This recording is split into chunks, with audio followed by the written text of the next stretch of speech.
আজকের আমার বুকিং ছিল খুব বেশি দূরে না, খুব কাছাকাছি ছিল, লোকালের মধ্যে। তো তাড়াতাড়ি আমি তাই জন্য সন্ধেবেলা রেডি হয়ে নিলাম। আর এটা ছিল হচ্ছে সন্ধেবেলা 6টা 6:30 থেকে কাজটা ছিল। তো আমি তাড়াতাড়ি করে রেডি হয়ে নিয়েছি, বিকজ টাইমে পৌঁছানোটা হচ্ছে মেন। যে কোনো সার্ভিসের একদম টাইম টু টাইম পৌঁছানোটা খুব ইম্পর্টেন্ট থাকে হোম সার্ভিসের ক্ষেত্রে। ওই 2টো বলে 3টের সময় যাওয়াটা একদমই উচিত না। তো বেরিয়ে পড়লাম কাজের উদ্দেশ্যে। খুব কাছে ছিল, বেশি দূর লাগেনি, জাস্ট 10 মিনিটের ডিস্টেন্স ছিল। তো আমি পৌঁছেও গেছি লোকেশনে।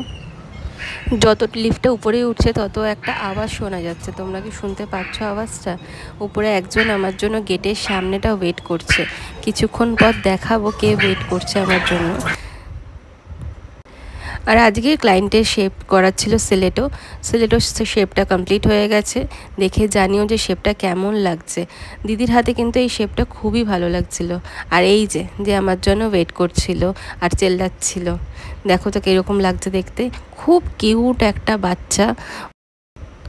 ফাইনালি নেলসটা হয়ে গেছে ডান। এটা ছিল হচ্ছে টো এক্সটেনশনটা, এটা ফ্রেঞ্চ করা হয়েছিল, জানিও কেমন হয়েছে। আর হাতে করা হয়েছিল হচ্ছে মারুন কালার, সলিড কালার, আর তার সাথে ফ্লাওয়ার।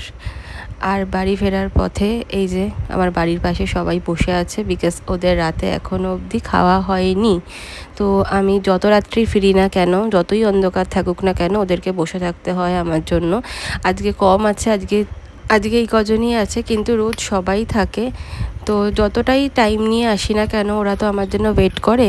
তো ওদেরকে না খাইয়ে মানে আমারও ঠিক ভালো লাগে না যেতে, কারণ সবাই আর্নিং করে, কিন্তু সবাই তো ওদেরকে খাওয়াবে না, এটা তো নর্মাল ব্যাপার।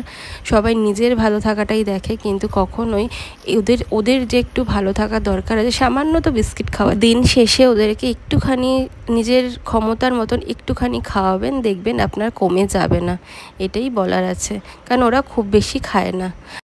সো আজকের কাজটা কেমন লাগলো অবশ্যই কিন্তু কমেন্ট করে জানিও। Bye bye.